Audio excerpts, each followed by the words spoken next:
my heart has always been for the brokenhearted. And I also have a heart for the marginalized. And so those two really have come together. So over the years of doing ministry and missions, I've worked with a lot of marginalized individuals in prostitution, human trafficking, refugees, and there's so much trauma in that. So that kind of came from my work that I was doing on the mission field. But it's expanded because who doesn't have trauma or crisis or brokenness in their lives? And so my heart, and I also have a heart for women.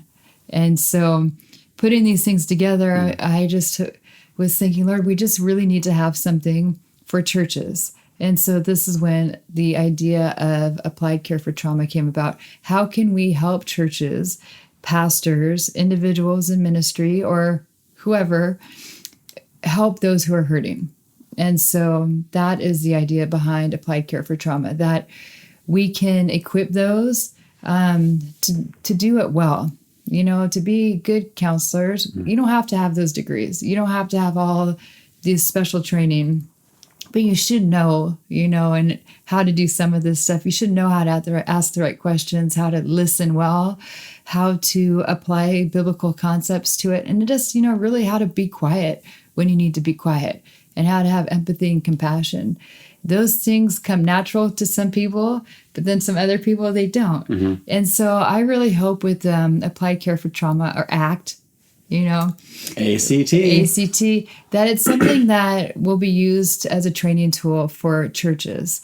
And so that's what I'm developing now. I have something that I've been using over the years. It actually came out of my work with individuals for prevention of human trafficking, looking at vulnerability in the heart and things like that.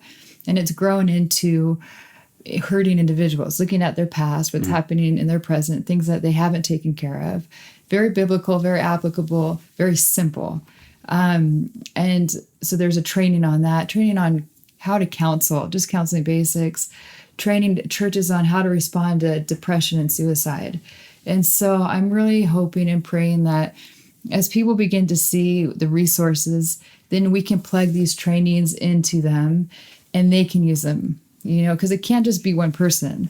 It has to be the people in the churches. And that's what I hope. I hope I can go and train these pastors and their leaders, and then they can really have these long-term effects with the people that are hurting in their churches.